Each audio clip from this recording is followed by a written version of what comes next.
Damos comienzo a la tercera y última parte de nuestra clase de regulación de la presión arterial.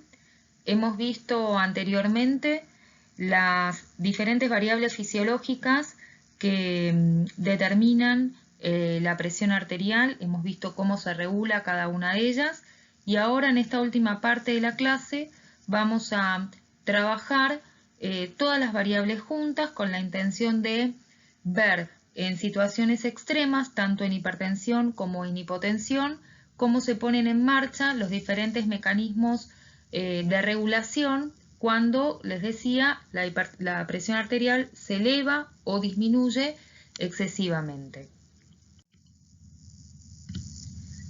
Comenzamos entonces con los mecanismos de regulación en caso de una situación de hipertensión, presión arterial elevada. Los mecanismos que vamos a citar ahora van a ver ustedes que están divididos en una regulación a corto plazo, a mediano plazo y a largo plazo. Esta división temporal en realidad tiene una finalidad netamente didáctica. La intención es que ustedes puedan ir dividiendo todo lo estudiado hasta el momento en una especie de cuadro de cómo se van presentando cada uno de estos mecanismos. La realidad es que se van iniciando todos juntos y lo que nosotros vemos es la aparición de ellos en diferentes momentos del desequilibrio. Entonces, lo que solemos ver inicialmente cuando la presión arterial se eleva son los mecanismos que actúan más rápido y son los mecanismos nerviosos. Ya estudiamos entonces la inhibición del sistema simpático y el reflejo vasoreceptor como los principales representantes de la regulación cuando la presión arterial se eleva demasiado. Entonces, ante una situación de hipertensión, ustedes recuerden que es fundamental inhibir la actividad del sistema simpático para evitar que la presión siga subiendo más. El reflejo vasoreceptor es un perfecto ejemplo de esta situación. Una regulación a mediano plazo está representada por la actividad del sistema humoral o también endocrino llamado y por factores endoteliales. En este sentido, tenemos entonces hormonas y diversas sustancias locales vasodilatadoras que responden frente a un aumento de presión arterial. Finalmente, una regulación que se llama a largo plazo, representada por la actividad de los riñones y en este sentido la actividad específicamente del péptido natriurético atrial. La regulación a largo plazo es la regulación que en realidad es la más eficiente para poder restablecer la presión a los valores normales cuando ésta se ha elevado sustancialmente. Como ya hemos visto anteriormente en detalle, la regulación nerviosa, ahora vamos a dar comienzo a la regulación a mediano plazo a través de factores vasodilatadores, es decir, de aquellos factores que van a producir principalmente un aumento del calibre vascular. En este sentido, tengan en cuenta que existen otros mecanismos a mediano plazo, pero las sustancias vasodilatadoras resultan ser las fisiológicamente más eficientes y por ende más importantes. Por ello vamos a comenzar a nombrar una serie de sustancias, como pueden encontrar aquí. Vamos a hablar en principio del óxido nítrico, también llamado factor relajante derivado del endotelio. Este es un factor que se origina a partir de la L-arginina en una reacción catalizada por una enzima llamada óxido nítrico sintetasa. Esta sustancia endotelial produce una relajación del músculo liso vascular al activar la guanilato ciclasa. Tenemos también el factor hiperpolarizante derivado del endotelio, cuyo principal sitio de acción son las arteriolas, y esto resulta en una diferencia con el óxido nítrico, el cual se encuentra principalmente más distribuido en arterias de mayor calibre. La histamina, que es también un vasodilatador muy importante. La bradiquinina, esta sustancia forma parte de lo que se llama sistema calicreínas-quininas, es decir, las quininas son sustancias vasodilatadoras que derivan de un precursor llamado quininógeno. El quininógeno es una glucoproteína hepática que forma parte de lo que se conocen como alfa-2 globulinas y tenemos dos tipos de quininógenos. Tenemos el quininógeno de alto peso molecular y un quininógeno de bajo peso molecular. Cuando sobre el quininógeno de bajo peso molecular actúa una enzima llamada calicreína tisular, se obtiene un producto que es la lisilbradiquinina, también conocido como calidina. Cuando sobre el quininógeno de alto peso molecular actúa una calicreína plasmática, se obtiene un producto llamado bradiquinina. Este es un nonapéptido, el cual contribuye a producir una gran vasodilatación y por eso está incluido en esta lista. Tienen una vida media corta, tanto la bradiquinina como la lisilbradiquinina. Recuerden entonces que la bradiquinina era plasmática y la lisilbradiquinina es tisular. Y tienen como acción una relajación importante que generan sobre el músculo liso vascular, también bronquial, y tienen también una acción de producir natriuresis y diuresis cuando se produce un aumento del flujo sanguíneo renal.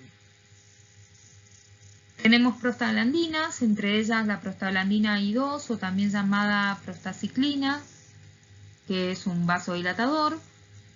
Los beta-2 adrenérgicos, estas sustancias también producen relajación de ciertos vasos, como los del músculo esquelético, reduciendo así la resistencia vascular periférica. Y finalmente el péptido natriurético atrial, que lo vamos a desarrollar en la parte de regulación a largo plazo a través de la participación de los riñones.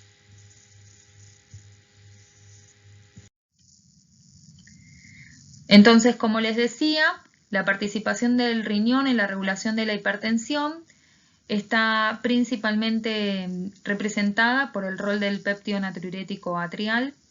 Cuando la presión arterial se eleva, entonces lo primero que se va a poner en marcha son mecanismos nerviosos, o lo primero que vamos a visualizar son mecanismos nerviosos con la intención de inhibir la actividad simpática y de ese modo bajar la presión arterial. Vamos a poner en marcha la acción de sustancias vasodilatadoras para poder aumentar el calibre vascular y que la presión arterial baje, y finalmente los riñones van a intentar eliminar líquidos, eliminar solutos, y esto también estaría favorecido por la acción del péptido natriurético atrial. Como pueden ver, el mecanismo se llama natriuresis por presión, es decir, eliminación de sodio, diuresis por presión o eliminación de agua, y veremos entonces la actividad de este péptido natriurético. Yo no voy a detallarlo mucho, ya que ustedes lo han visto en la parte de fisiología renal, pero podríamos referirnos a él someramente diciendo que tiene su origen a nivel de las aurículas cardíacas. Allí las células musculares tienen unos gránulos secretorios que contienen péptidos natriuréticos en su interior, ¿no? Los estímulos para que puedan ser liberados estos péptidos incluyen un aumento del volumen del líquido extracelular, es decir, un aumento de la volemia, esto va a ser captado a nivel auricular, y también el aumento dietario de sodio. Ambos mecanismos hacen que los gránulos expulsen los péptidos natriuréticos. Y de este modo, las aurículas lo que hacen serían responder al estiramiento y esta cantidad de péptido que va a ser liberada va a ser proporcional tanto al grado con que la aurícula es estirada en función de los incrementos de la presión venosa central. La manera en que hace este proceso es a través de generar una vasodilatación en la arteriola aferente, una vasoconstricción en la arteriola eferente, y cuando esto se combina se produce un aumento del filtrado glomerular. Por su lado también el aumento del flujo sanguíneo medular contribuye a aumentar la diuresis al disminuir la hipertonicidad de la médula renal y se oponen a la reabsorción de sodio, lo cual de algún modo todo esto nos recuerda que se opone al sistema renina-angiotensina-aldosterona. Entonces producen natriuresis, producen vasodilatación, contribuyen con la diuresis, y les decía, se oponen a la actividad del sistema renina-angiotensina-aldosterona. En su conjunto, todos estos mecanismos nombrados intentarán disminuir la presión arterial. Pasemos ahora a la situación contraria, es decir, una situación de hipotensión, y veamos qué mecanismos de regulación se van a poner en marcha para poder restablecer esta situación y elevar nuevamente la presión arterial. La idea es la misma que establecimos anteriormente. Vamos a hablar de una regulación a corto plazo, mediano plazo y a largo plazo. La regulación a corto plazo, regulada también por mecanismos nerviosos. En este caso, claramente vamos a intentar activar al sistema simpático, y uno de los reflejos que va a tomar mayor importancia es el reflejo bolo-receptor. Esto lo hemos visto en los videos anteriores, así que vamos a pasarlo por alto y vamos a continuar con la regulación, ahora sí a mediano plazo. La regulación a mediano plazo, representada por sistema humoral o endocrino y por el sistema endotelial, es decir, por por factores endoteliales, y en este caso estas hormonas y sustancias locales van a tener que producir vasoconstricción, es decir, frente a una caída de la presión arterial, lo que se busca es producir una disminución del calibre vascular para poder generar un aumento nuevamente de presión. Y la regulación a largo plazo, representada por la actividad renal y el rol del sistema renina-angiotensina-aldosterona para poder contribuir de manera eficiente en el aumento de presión arterial. Vamos a dar comienzo a ver cada uno de los diferentes factores vasoconstrictores, ¿sí? Entonces estoy hablando en este sentido de una regulación a mediano plazo. La angiotensina 2 es una sustancia que va a producir una vasoconstricción muy potente, pero la vamos a trabajar en detalle en la parte de regulación a largo plazo a cargo de los riñones. Las endotelinas, ¿sí? Son, obviamente, como le dice su nombre, son sustancias sintetizadas por el endotelio vascular, de allí su nombre, y en términos generales el efecto neto que tienen las endotelinas es la vasoconstricción muy potente, así como también producen efectos sobre el corazón, como puede ser el inotropismo y cronotropismo positivo. Romboxano A2, también un vasoconstrictor. La vasopresina u hormona antidiurética. Recuerden ustedes que uno de los estímulos para la liberación de hormona antidiurética era la disminución de la volemia. Ante una situación de caída de presión arterial, una de las posibilidades puede ser que el individuo haya disminuido su volemia, entonces es un gran estímulo para que se libere vasopresina u hormona antidiurética. La prostaglandina F2-alfa también es un vasoconstrictor importante. Ya hemos visto que dependen de una cascada de activación a través de el ácido araquidónico. Los alfa-1 adrenérgicos. Los alfa-1 adrenérgicos son receptores acoplados a una proteína G, una proteína GQ específicamente, que producía una activación de la fosfolipasa C con aumento del inositol trifosfato y el diacilglicerol, generando un aumento en la conductancia al calcio. Esto en su conjunto se traduce en una vasoconstricción, es decir, por actuar específicamente sobre el músculo liso vascular. Y el neuropéptido I es otro factor vasoconstrictor que todos ellos en su conjunto pueden actuar para poder aumentar la presión arterial, ya sea que se haya perdido volumen, ¿cierto? O que haya habido una gran vasodilatación sistémica. Vamos ahora a ver la participación del riñón en la hipotensión.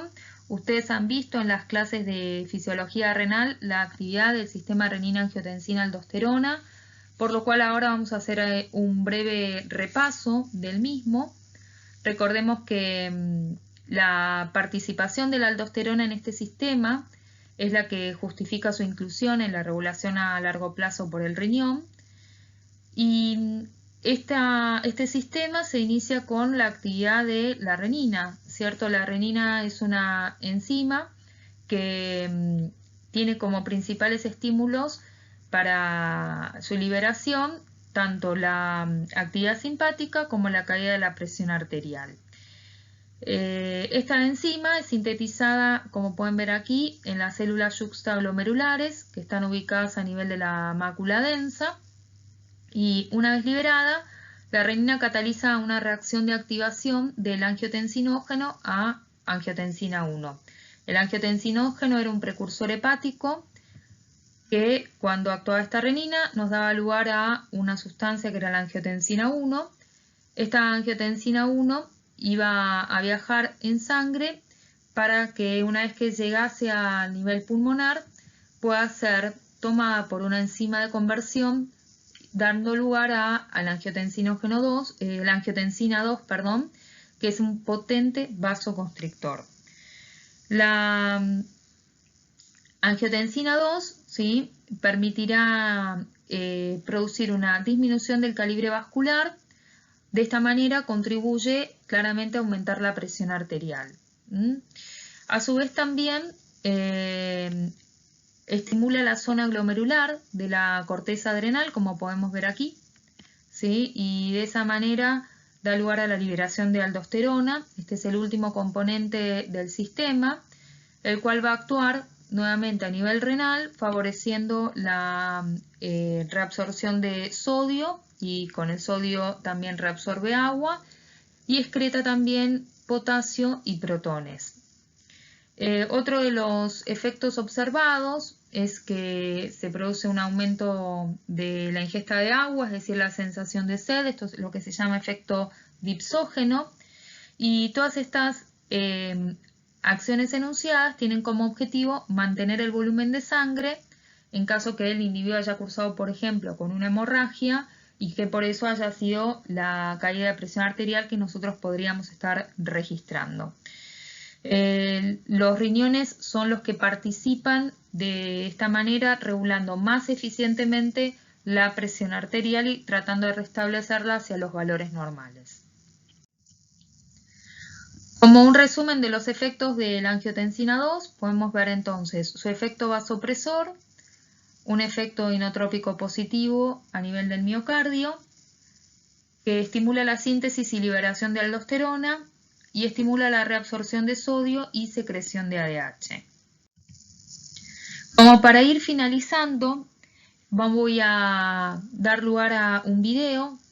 Simplemente tiene la intención que ustedes puedan ver cómo se puede llegar a tomar la presión arterial en los animales domésticos. Acá vamos a ver la presión arterial de un felino, ¿sí?, a través de un método Doppler.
Finalizamos de este modo nuestra clase.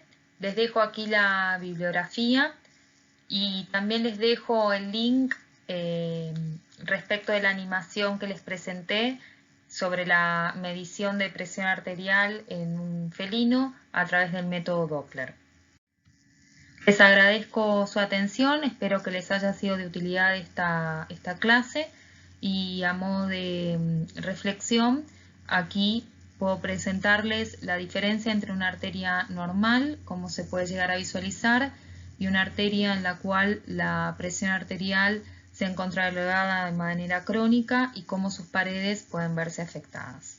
Les dejo un cordial saludo y nuevamente espero, como les decía, que haya sido de su agrado este encuentro.